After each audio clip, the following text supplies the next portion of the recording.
Today, my friend Christjahn joins us as we talk about 8 things that prove there's a God.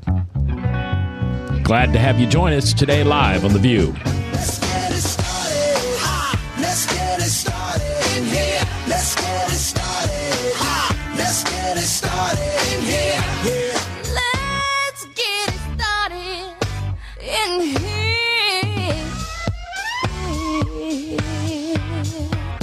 Welcome to The View from a Pew, a conversation among Christians who are out to grow their faith by asking the simple questions, the tough questions, and the stuff you really wish your pastor would talk about. Come on now, let's reason together. It's your voice we want to hear. The phone lines are open, so join the conversation. Call 855-244-0077. That's 855-244-0077. Now, here's your host, J. Michael McCoy. Good afternoon, 3 minutes after the hour here on the 23rd day of January in the Lord's year 2015.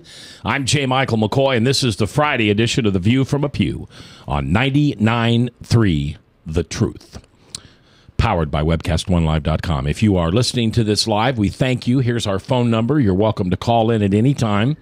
515-244-0077. 515-244-0077. You can also jump on the chat at webcast1live.com.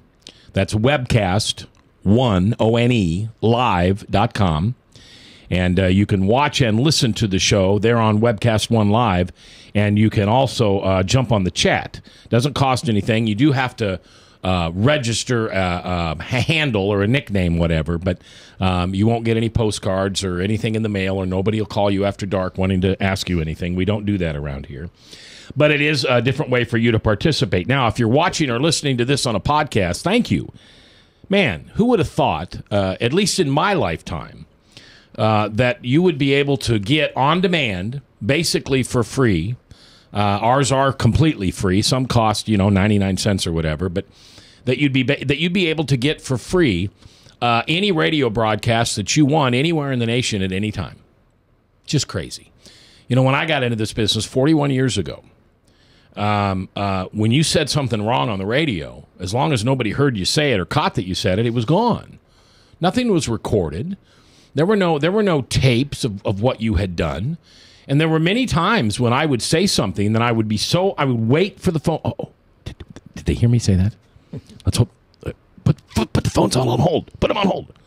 Then by the end of the day, if nobody said anything, you'd be good. And after 3 or 4 days, if no letters came, you got away with it. Nowadays, it's permanently entrenched into the digital world of the cloud.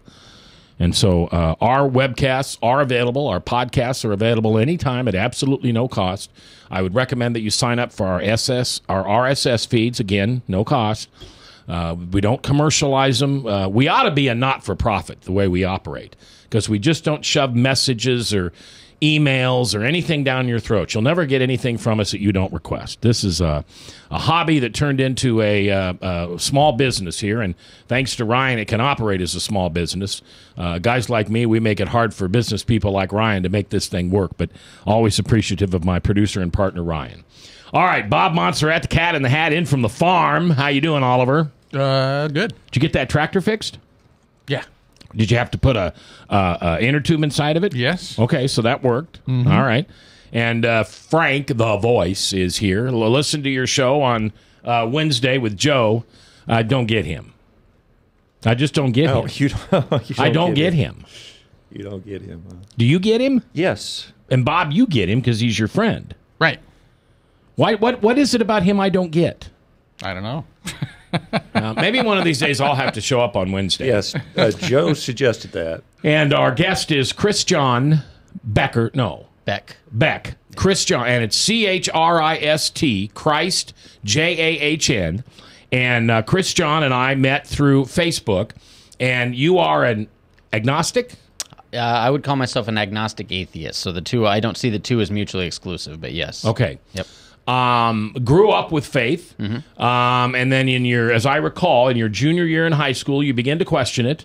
Yep. And then by the time you got a couple years into college, you just came to believe that, and I don't want to put words in your mouth, you believed what you believed because you were taught to believe it. And when you went and searched it out on your own, you couldn't find it as true as you were taught it to be. Yes, I think that's a pretty fair short summation of what I went through. Yeah. Okay. And nothing terrible happened. Nope. You just decided that when you had your own mind and your own free will, you just didn't think that worked. Right. I was getting a lot of questions that I started looking for answers for in an effort to what I thought would be to strengthen my faith and to answer questions that I thought I should be able to answer as a person of faith. So I started researching other religions. I started thoroughly studying the Bible, and the end result of that process was something very different than I thought it would be, and that I intended it to be when I started down that path. And the reason we have Christjahn on, now, Christjahn, you have to plug your ears for just a second, okay? La la la la la. I'm going to make a disciple out of this boy. Okay, God sent him to me, and I'm going to baptize him. I'm going to hold him under until he repents. Is what I'm going to do.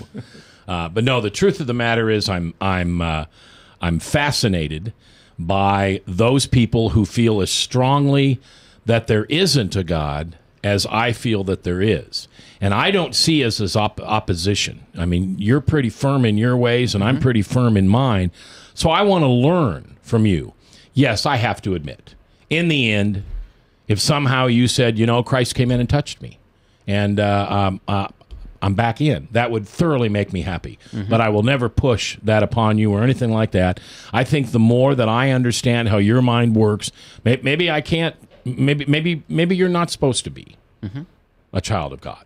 I don't know. I don't mean that negatively. I absolutely know that. But one day I'll meet somebody who's supposed to be. They've been called, and they just don't know it yet. And something you teach me will help them. So you're teaching me to take people from your side and put them on my side. So that kind of makes you a spy. No, that would make you that would make me the spy. I'm sorry. That would make me. Oh, that's terrible. All right. So now you just said a minute ago that you had some questions that you searched. You had questions that you thought a believer should have answers to. Yep. Can you share with me one or two of those questions? Sure. There's a lot more than one or two of them. So a big part of it was just I was starting to get questions from people of other faiths about why it was that I thought that of all the faith traditions in the world and of all the holy texts in the world, why it was that I had chosen Christianity and why it was that I put my faith in the Bible. And as somebody who likes to pretend that I'm at some level of intellectual, it wasn't satisfactory for me to say because I grew up that way or because my parents are ministers or because 82% of the country that I was born in is that way. That wasn't satisfactory to me. I wanted there to be a better answer, and I thought there had to be a better answer to that. So I went out and I started studying. Like I said, I started studying other faith traditions. I started studying what geography really did have to do with what religion people wound up being a part of. And I started intensely studying the Bible on and off for years, and certainly in an on phase of that right now, to figure out what it was about the Bible that separated it from, say, the Quran or the Bhagavad Gita that made it I don't know what unique. that last thing is. The Bhagavad Gita. Bhagavad Gita. It's some Is it Hindu? If you'd been on Iowa State's campus, you'd get one handed to you. It is one of the texts of some of the Eastern religions. So, Okay, yeah. all right. Now, you have a Bible in front of you. Is I that do. just a regular Bible, or is that an atheist Bible? Well, I have two Bibles. I have another one in my bag. This particular one is one. It's funny that you asked that. Is people say all the time, "Well, that's not a real Bible," because it's called the Skeptic's Bible, but it's just the King James version. Okay. It's the King James version. It's called the Skeptic's Bible because it's annotated by somebody who was a former pastor and who has since left their faith. So it's annotated with various stories and with various problems in the Bible and with historical context and with a lot of that. But the Bible part of it itself is just the King James version of the Bible. All right. I want to share with you a short story about me. Okay.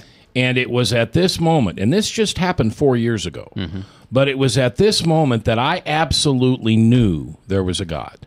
And I'm not saying I never questioned it out loud, because that would be blasphemy. But as it is, I was committing blasphemy anyway, because every once in a while I'd say, I just wonder. Chris, I didn't know you at this time, but somebody who was believed like you or didn't believe, who was smart, and I'd say, Christjahn's a pretty sharp guy. Maybe it is something I was just taught, and it was drilled into me, and brainwashed. Even use that word, and I don't like that word. I don't think people are brainwashed into Christianity, but I do agree that there are some people that simply follow it because they grew up in it, and that doesn't make it wrong, but it also doesn't make it true. Correct. So, long story, very short. Okay. A gentleman and I here in town had secured a license for a radio station, and we had worked a year, had spent too much darn money to get a radio station. We were told on a Monday in July, this was 2010, we were told on a Monday in July that this Friday we'd be popping champagne corks. They were going to sign the papers.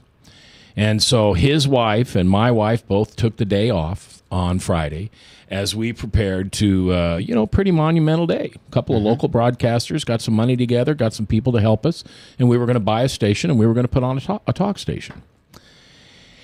Got a call about 7:20 in the morning from the guy we were negotiating with, and he said, the deal's dead.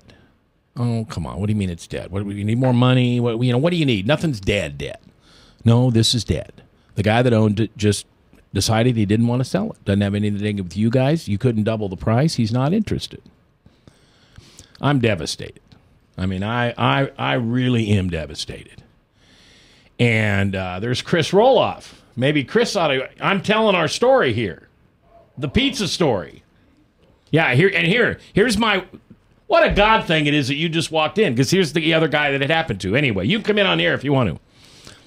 So, Christian, I'm devastated. I think probably career-wise, that was the toughest day of my life. And in my backyard, crying like a baby, I said, God, I surrender my career to you. It's yours. It's one of those things I had held back as an idol. Never really wanted him to have all of my career. He could have a little bit of it, but he couldn't have it all. And after, at that time, 35 years in the business, I say, God, I'm not mad at God. I just say I surrender. I'll do whatever you want me to do. And I said, you want me to unload bags off of an airplane at the airport? I'll do that. I will totally humble myself. I will forget the identity that I have lived as a radio announcer in this town for all these years, and I will surrender my life and my career to you. So my wife had already taken the day off, so we decided that we'd go out and have some food. And she needed to run up to Johnston and go to the credit union and do some business. And I was in no fit shape to drive. I just was shot emotionally. And so we drove her car. And as we were driving up there, I'm kind of whining like we do to our wives. You're not married, but you know what it is. Lord, why can't you give me just an hour a day to do View from the Pew? Just an hour a day. Let me do my ministry. Forget all the politics talk. Forget all the stuff that makes me puff my chest up. I think it's pretty cool when I've had every presidential candidate that's ever gone through Des Moines in the last 20 years in my studio. I can't say I know them, but they had been in my studio. I had a pretty high thought of myself as a radio announcer, and quite frankly, had never thought I'd live a day in my life without being able to say, yeah, I'm in radio. But I said, I'd give up all that chest-puffing stuff if you just give me 1 hour a day to have View from the Pew. All right, we're up against a break, so when we come back, I'll finish the story. And it's not much longer, but this is the moment that I knew that God revealed himself to me in my life. And if you think, by the way, it could be something else, I'm open. I'd love to hear it. I don't think you got much of a chance, but I'll listen. Christjahn Beck, my guest, we're here. Thanks for you being here today. From the Remax Real Estate Concept Studios, this is Webcast One Live.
Credit cards are like grandkids. They love you, sometimes get out of control, and it's fun to get a new one. Who can stop them from piling on? Hi, I'm Tom Coates with Consumer Credit of Des Moines. At the end of the day, you can give these grandkids back, but you're stuck paying off bad credit card debt. We can help you put the fun back into using credit cards responsibly. Right, kids? Yeah! If you need help getting credit cards off your back, call Consumer Credit of Des Moines. Hey, psst. Let me let you in on a little secret. You ready? Always try to do business with people, not places. Especially if you seek honest Christian business people. And when it comes to my car, I really need to trust who's working on it. Now, my family is so blessed. A few years ago, we found a family-owned automobile repair shop that operates as a Christian business also. Open, honest, reliable, trustworthy. It's AMCO on Hickman Road in front of Kmart. And it's a family-owned Christian operating business. This family treats your car as if it was their car. Everything from oil changes to transmission repair and everything in between. So the next time you feel the need to be at peace with your choice of who you can trust with your car, give AMCO on Hickman a chance to serve you. And tell them Max sent you.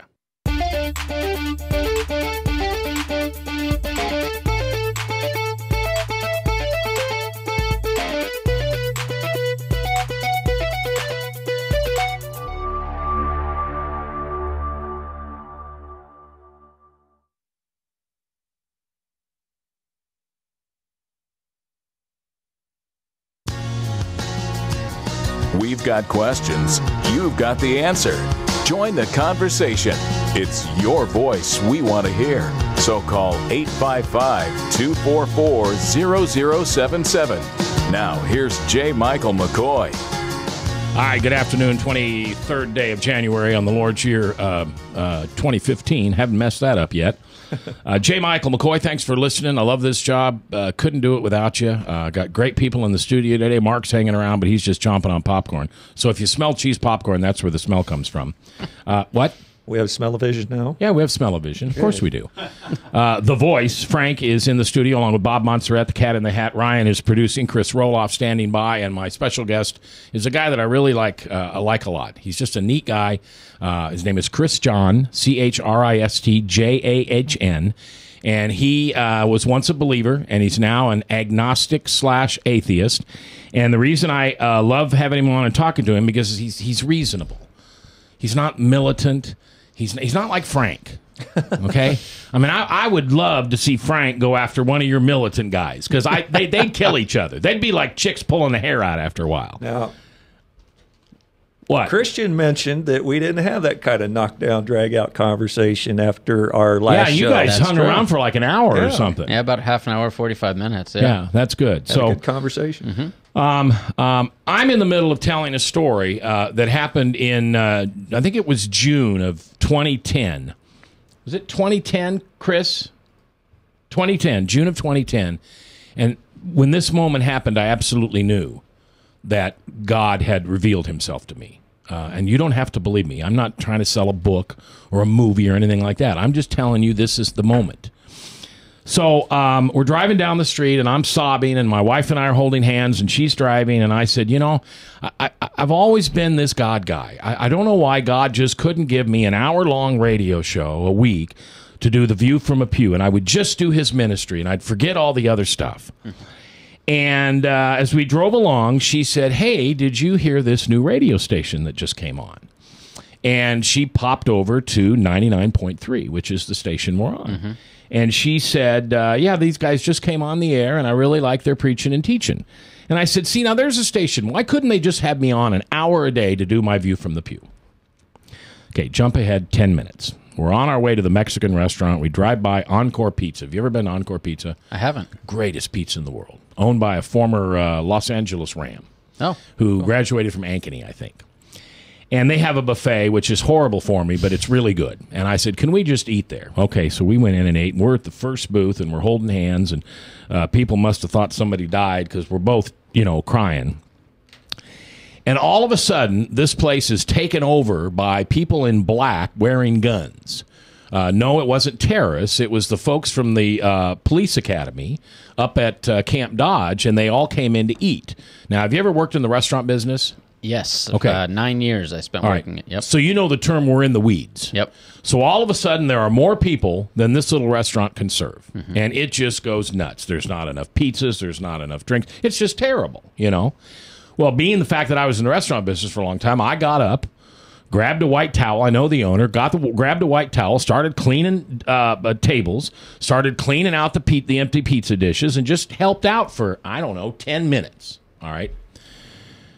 So we're sitting there at the end, and the manager comes by, and she says, hey, thanks a lot for helping. And I looked up at her, and I said, that's okay. I said, I was glad to do it. You know, I've been in the business, and any way I can help you, I can. And as I'm talking to this girl, 12 feet away, there's this handsome man. Well, there's this guy. And he's looking at me. And in my business, you know what that look is. It's a look when somebody puts the voice with the face. Because on radio, you know, now we have webcasting so you can see me. But back then, you know, unless you ran a picture of yourself, there was no Facebook. There was nothing like that. And I knew that's what that guy was doing. And so as soon as I'm done talking to this manager, Chris Roloff is his name, and he's sitting here in the studio. He came in, and he said, are you Mac? Yeah. From The View from a Pew? Yeah. He said, I'd love to have The View from a Pew on my radio station every day. Now, I just don't know how any way that happens. I don't know how any of that happens if my Creator isn't in there. And I've had pastors tell me it's because I surrendered my career for the first time in all my years. My ego was done. Gave it to Him.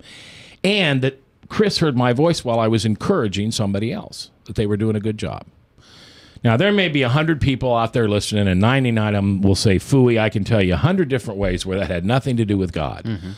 But what settled inside me that day was the peace that I knew that my Creator, I had done what my Bible told me to do, surrender. Give up yourself. Die to yourself. Make the thing that's important to God more important than the things that are important to you. And He answered that prayer in an hour or less. That's my story on how, that's the day that I knew absolutely God revealed Himself to me. There's lots of other times that I could call, oh, what a coincidence. You know, oh, it's a coincidence that God revealed Himself to me. Or that's a coincidence. Wonder why that happened. You know, ran into Christjahn the other day, and he's a neat guy, and so we're going to get on the radio. Is that a God thing? I don't know. That day in that pizza place, that was a God thing. Yeah, I mean, it's a very powerful story. I think what's difficult for somebody in my position, when you hear a story like that, or when you hear somebody's personal revelation, or any of the similar stories like that, is that no matter what I say, I mean, if I could prove that it was that it was something else, which I can't, but even if I could, that wouldn't make it less meaningful to you. It wouldn't make it. Usually, when people have these experiences, it's incredibly powerful to them, and regardless of the fact that it could have been a coincidence or it could have been any number of things, I'm put in the position of either having to try and demystify it, which comes off as somewhat arrogant and somewhat dismissive, as if my first position is to just say, well, obviously it's not that, so let's search to see what it is. I, as an atheist, am left in a position where I am going to come off looking like a jerk no matter what. And it's unfortunate because it's a tough conversation to have. And I think one of the things that I encounter with people is that they do get frustrated in the course of conversations like this. Well, but I will tell you that the level of peace I have over that incident really makes me very open to hear why it may not have been a God thing to somebody else. I really am. If I'm so closed-minded that absolutely a God thing, and you can't tell me anything that it wasn't, then I'm no different than you in being open to what God might tell me. So then let me ask you this. Now, if you tell me there was a recorder microphone in the back seat of my wife's car and Chris Roloff had a listening aid and boy. Maybe your wife called the station. Yeah. Bump, bump, bump. So let me ask you this. Are you open to the fact that it could have been just a coincidence? Well, what's a coincidence? That's a good question. Could it, in your mind, is it even possible that this is something that just happened by chance? Unlikely things happen all the time. Well, put it this way. If I did not believe in God, of course it's a coincidence. But see, I don't have to leave it up to it's a coincidence. I don't have to guess why it happened. Was there some eternal creator that came down and handed me my wish and answered my prayer? That's where I find your position so many times painful. I get to know that there's a creator, and I get to apply him into situations. Now, guy pulls out in front of me, and I slam on the brakes in time, and I don't hit the guy. Is that a God thing or a coincidence? That's probably as much as a coincidence as it is a God thing. So I don't call every coincidence a God thing. Sure. I think one thing that I would be interested to know your answer to, and honestly, is what would you think about somebody who was Muslim or Hindu or Buddhist or Jewish or an atheist who had a very similar experience, which have happened? I mean, this is something, what you're talking about is a fairly ubiquitous experience, a fairly ubiquitous human experience, where you're in the middle of something powerful or something significant, and something just seems to happen by serendipity or by divine intervention, whatever people want to call it, that just seems so timely and so poignant, whatever the case may be, that there seems to be something higher at work. There seems to be some higher power that must be involved, because it seems like the only explanation for something so unlikely. So if somebody has, say, a similar experience and they attribute it to Allah or the Prophet, would you say that reaffirms their position as a Muslim? It reaffirms that there's a God, and he is their creator, and he heard their prayer.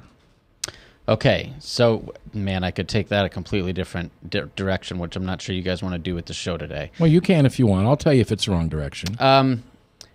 So if that's the case, if you think that these experiences, these ubiquitous human experiences that are attributed to so many faith traditions, or lack thereof, are suggestive of a God, any God.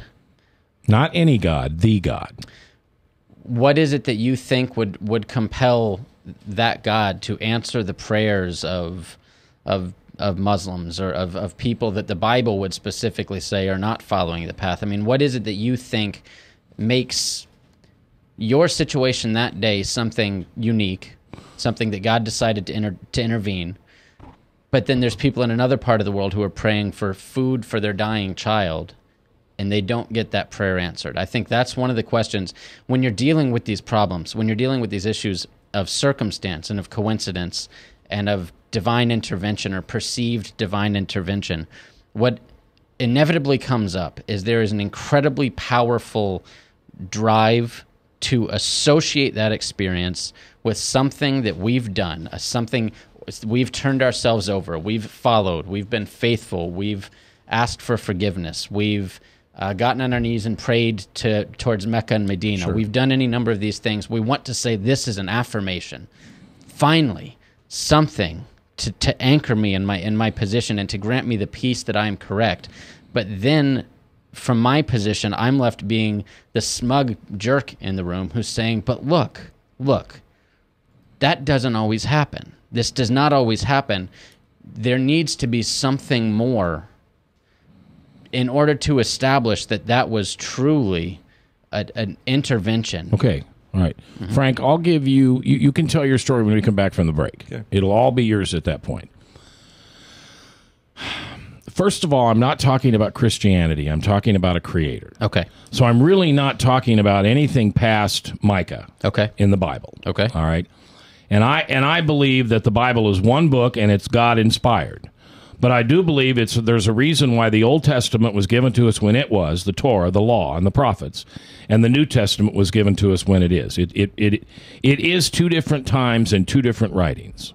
All right, so I'm not talking about Jesus. Okay. I'm talking about a creator. Okay. So if the Muslim gets his prayer answered, or the Hindu gets his prayer answered, or whoever it is gets their prayer answered, why don't you give that credit to your creator?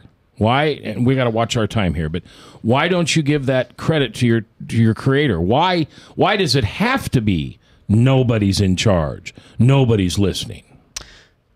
I don't think it necessarily does have to be nobody's in charge and nobody's listening, because I don't think that I can prove that there is nobody in charge and nobody listening. What I can do is turn the question around and say, by that same standard, why do we not condemn this God, the God that you believe in or the God that anybody believes in, for not answering many of these same prayers? Okay, I'm going to give Frank the floor when we come back from the break, but I'm going to come back and tell you why. I think I have a decent answer for you on that, because Cool. I've asked that question a million times. We're live on The Truth, coming back. Happy Friday. God bless you.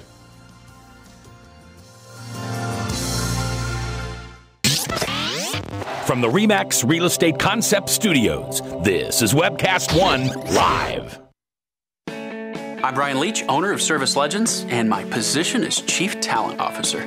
I'm Nicholas Wonderscheid. I am Bernie Homs, And I'm the Service Manager. Marketing Director and Client Relations Manager. Everything that we do is about ensuring that we exceed your expectations. Our clients are important to us. 100% satisfaction. We're not just focused on heating and cooling. That's the easiest part of our job, actually, is fixing furnaces and air conditioners. Everyone that we come in touch with, we want to improve lives. Bottom line is, we've got our installation guarantees, 25% energy savings guarantee, comfort guarantee, temperature selection guarantee, property protection guarantee. 100% satisfaction guaranteed. Fixed rate or it's free. All of those guarantees are backed up with a 100% money-back guarantee to hold ourselves accountable to making sure that you get what you're after. Just fixing the problem today. If they have another problem 5 days down the road, it's still fixed rate or it's free. We use what's called straightforward pricing. Our technicians are going to give you an exact to-the-penny price on what it's going to take before they move forward with any repair. That way you know what to expect. It's the same price every day. No surprises. If you get off work at 5 o'clock in the afternoon, you come home, you realize that, oh, my furnace is broken. Now you need to call somebody out that night. You shouldn't have to pay more for that. We're guaranteeing service 24/7. We run afternoons, evenings, nights, weekends. We're staffed to work that. Phone rings at 3 in the morning. You'll get one of our representatives answering the phone every time. We're not sending you out to Timbuktu in some call center. It's our Service Legend team members, our mission control team. I'll take a call anytime. And then they answer the phones the same way during the day as they do at night. It's a great day at your service company. How can we make you smile? That's the only way to provide true 24-hour service. When you're able to let somebody actually live in their home safely when they weren't able to do that before, where they don't have to stay up at night and worry about, is the heat going to come back on? Are we going to freeze the pipes? Is the baby in the room next door going to be sick because they got too cold? When you're able to help somebody overcome challenges like that, that's impacting a life. That makes a difference. I get goosebumps thinking about it. I love the team. I love the people that I work with. We have fun, but we work hard. I call them my ambassadors of legendary service. If you could just envision what that is, that's who we're sending to your home. They literally will call in, pick up the phone and call and say, hey, I want to talk to your manager.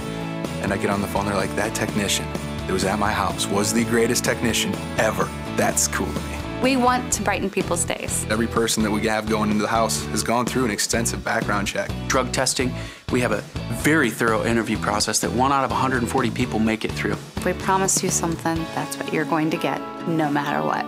We're here when you need us to protect the safety and comfort for your family. If you're not happy, we're going to make it right. If we're willing to put 100% money back guarantee on what we do, what type of work do you think we do? Give us a call. We're there for you 24/7, 365 days a year. Enough said.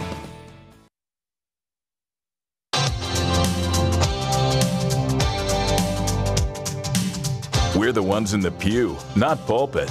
Come on now, let's reason together. The phone lines are open, so call 855-244-0077. Now, here's J. Michael McCoy. 22 minutes before the top of the hour on this Friday, the 23rd day of January in the Lord's year 2015. Frank's here, Bob's here, Ryan's here, Chris is here, Mark's here, I'm here. Christjahn is our guest. We're going to get back to your question. Why does God answer some prayers and not the others? But Frank's been chewing on his nails over there, dying to get something in, so you have 30 seconds. Well, I want to share this with you. I've been thinking a lot about our conversation since we talked last time he was here, and I jotted this down because I want to get it just right here. And it basically, why is it most dangerous to utter doubt, question, or criticize divine light?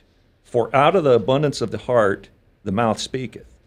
At Satan's instigation, men are influenced by their own words when surmising evil, which they may not really believe, but that expression reacts on one's thoughts.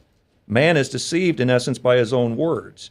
Then, having once expressed an opinion or a decision, they often become too proud to take it back or walk it back, and seek to prove themselves right until they come to believe they are.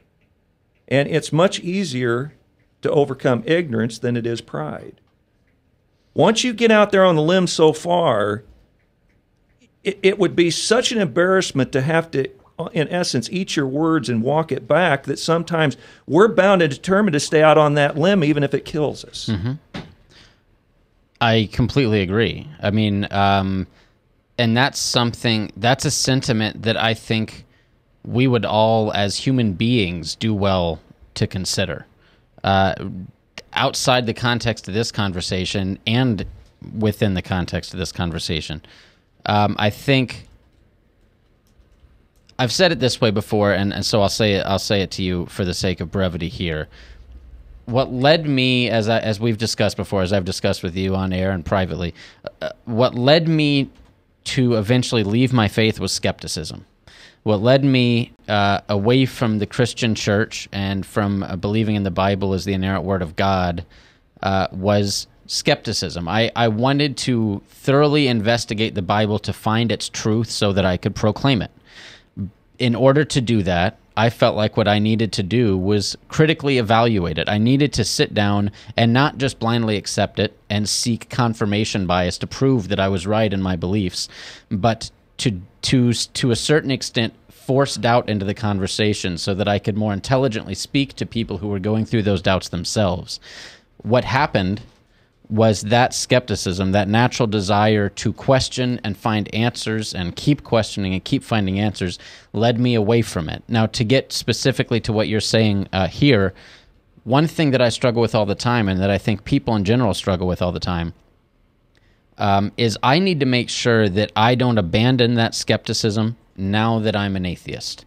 Now that I have found a position that I think is more intellectually defensible, it would be disingenuous of me to start to defend that position as if it were the one truth, the same way that I might have once done that with the Bible. I need to maintain the intellectual integrity and the flexibility in my mind to be able to keep questioning the things that I hold to be true now, and sometimes that includes backtracking in rather embarrassing ways.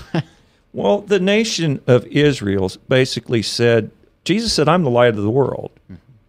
And Israel said, we see, but they weren't doing his work. So their blindness, they're sitting passing judgment on the word, and in essence, they're pronouncing sentence on themselves. Because if someone was really blind, there would be a little bit of an excuse for their ignorance. But they claimed we see, but yet rejected. So the spiritual light, there's just one other thought I had. God does not blind men's eyes or harden their hearts. He sends light to correct their error and lead them to safe path. Rejection blinds and hardens. The process is gradual. Light comes from the Word, the Spirit, and the prophets. But when one ray of light is discarded, the second ray is less discernible, and darkness increases until night pervades the soul. And I don't think night pervades your soul. I think there's still in the recesses of your heart, there's still a little opening that if somehow God could be proved to you satisfactorily, I think you would jump right back in and you would defend it just as much as you did before you left it. And God would welcome you back.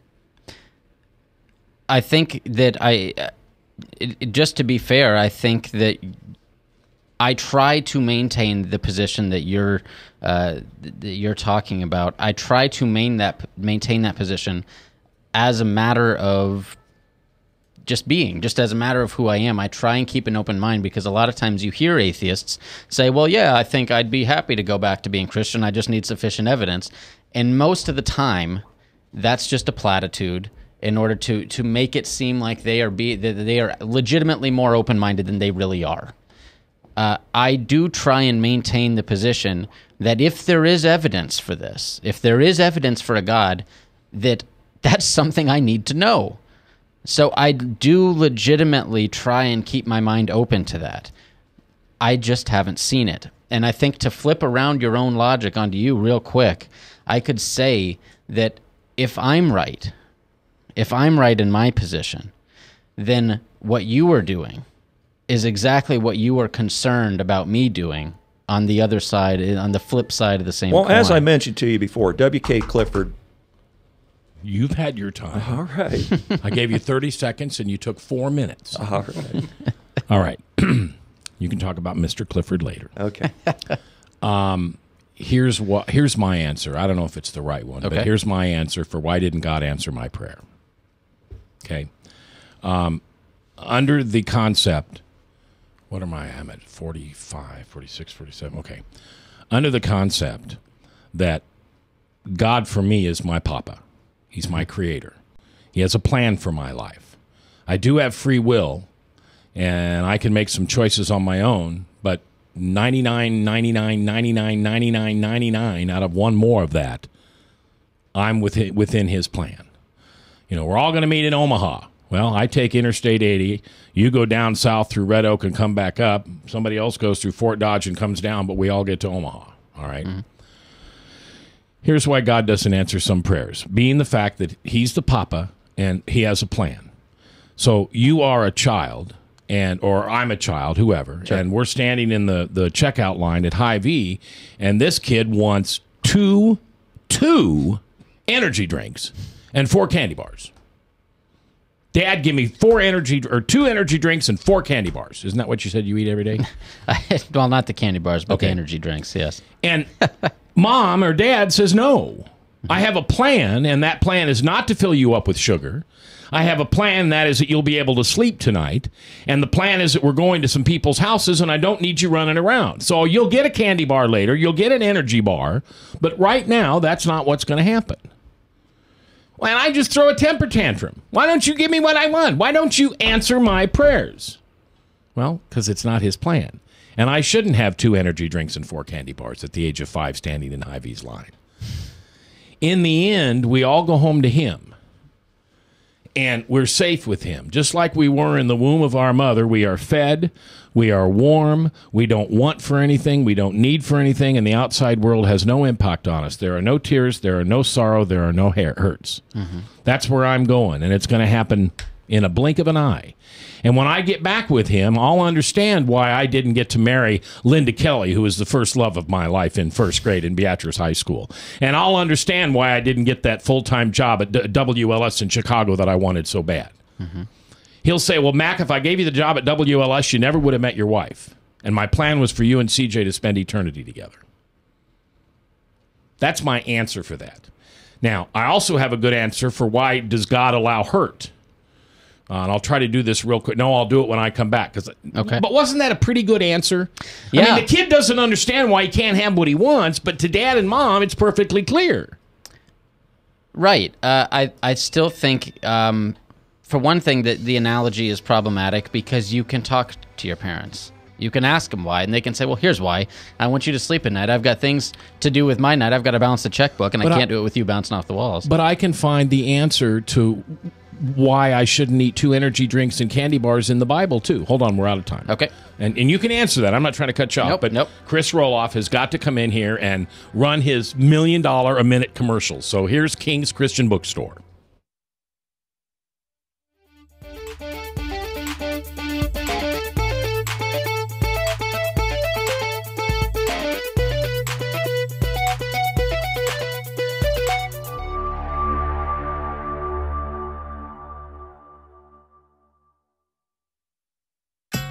Credit cards are like grandkids. They love you, sometimes get out of control, and it's fun to get a new one. Who can stop them from piling on? Hi, I'm Tom Coates with Consumer Credit of Des Moines. At the end of the day, you can return the grandkids, but you're stuck paying off bad credit card debt. We'll help you put the fun back into using credit cards responsibly. Right, kids? Yeah! If you need help getting credit cards off your back, call Consumer Credit of Des Moines. Hey, psst. Let me let you in on a little secret. You ready? Always try to do business with people, not places. Especially if you seek honest Christian business people. And when it comes to my car, I really need to trust who's working on it. Now, my family is so blessed. A few years ago, we found a family-owned automobile repair shop that operates as a Christian business also. Open, honest, reliable, trustworthy. It's AMCO on Hickman Road in front of Kmart. And it's a family-owned Christian operating business. This family treats your car as if it was their car. Everything from oil changes to transmission repair and everything in between. So the next time you feel the need to be at peace with your choice of who you can trust with your car, give AMCO on Hickman a chance to serve you. And tell them Max sent you. From the RE/MAX Real Estate Concept Studios, this is Webcast 1 Live.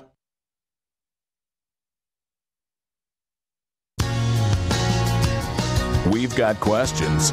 You've got the answer. Join the conversation.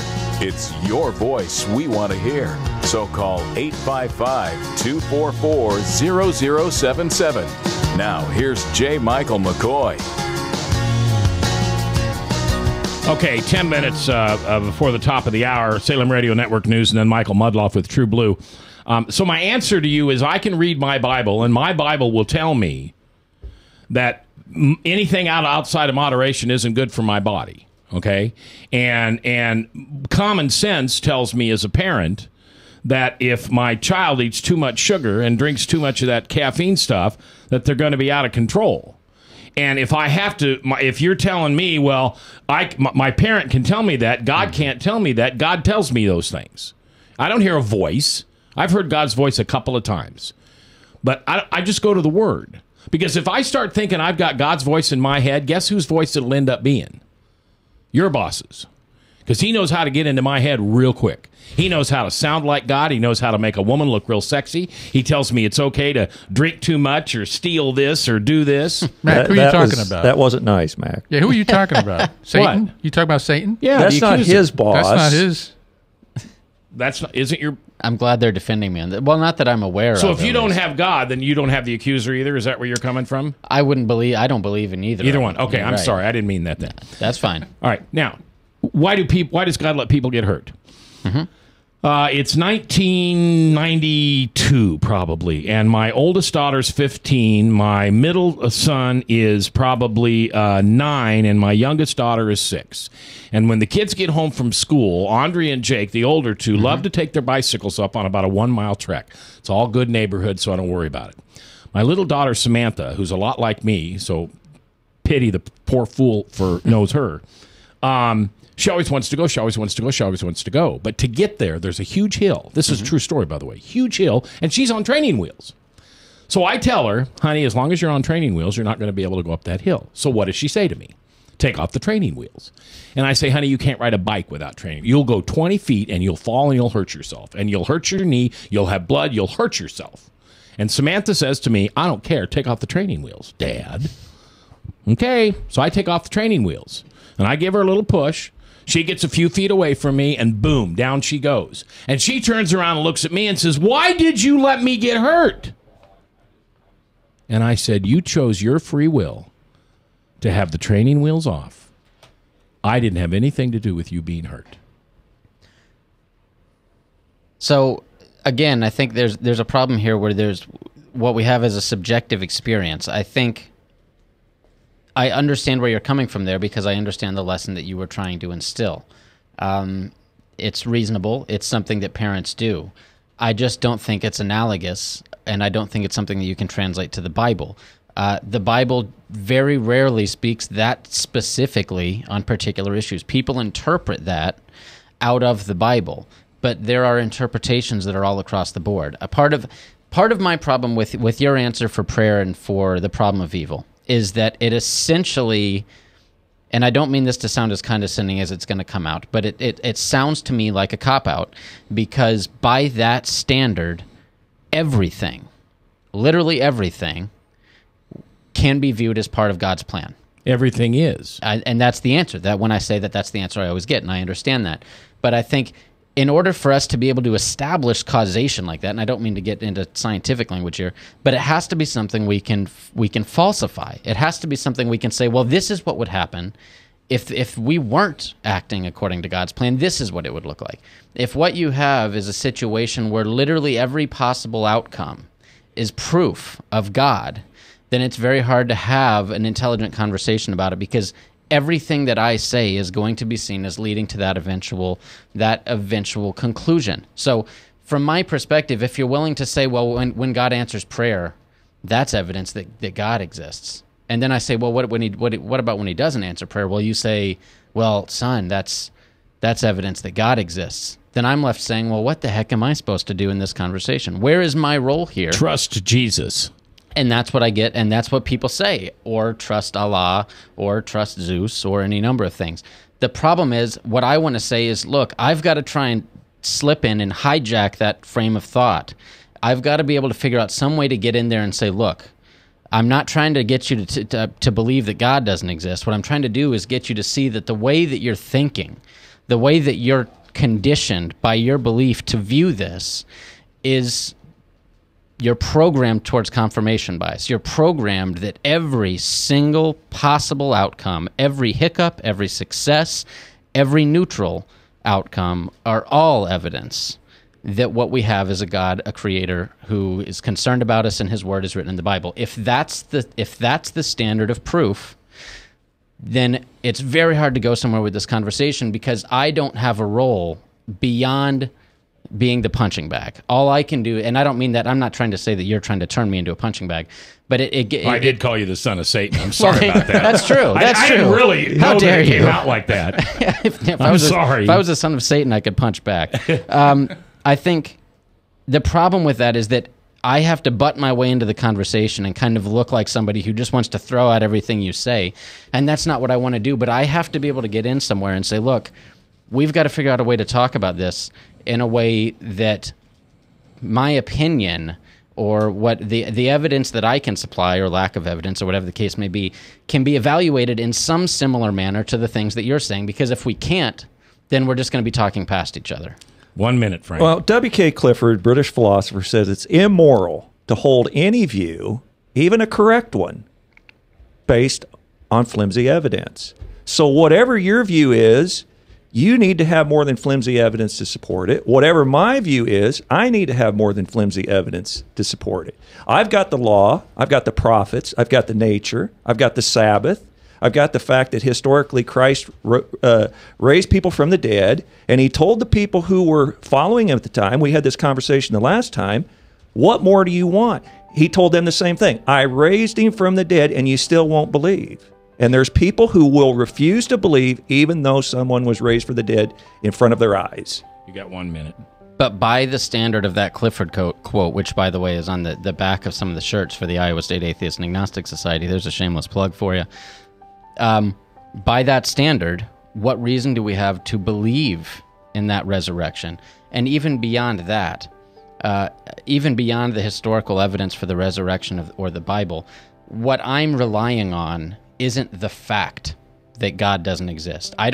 claim to be able to prove to any of you in this room that God doesn't exist. What I fall back on is a standard.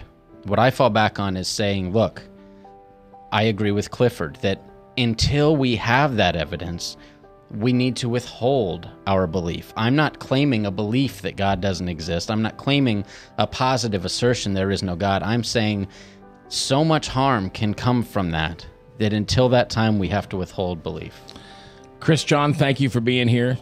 I'm looking at my book, and I'm hoping you're going to come back here in the next couple weeks. That's I'd be happy to. I love being here. Yeah, that's our Even hope. when I get accused of being the son of Satan. That's the most power I've ever been ascribed. Sorry. It's fine. Please don't. I am so sorry. I did not mean that. It is I'm willing to bet that I'm going to hear about that endlessly from my family, and it's going to be fantastic. But we came to your rescue. All right. I'll put it on my Facebook page. Have yourself a great day, and forgive somebody this weekend. I'll see you in church. God bless. Please pray.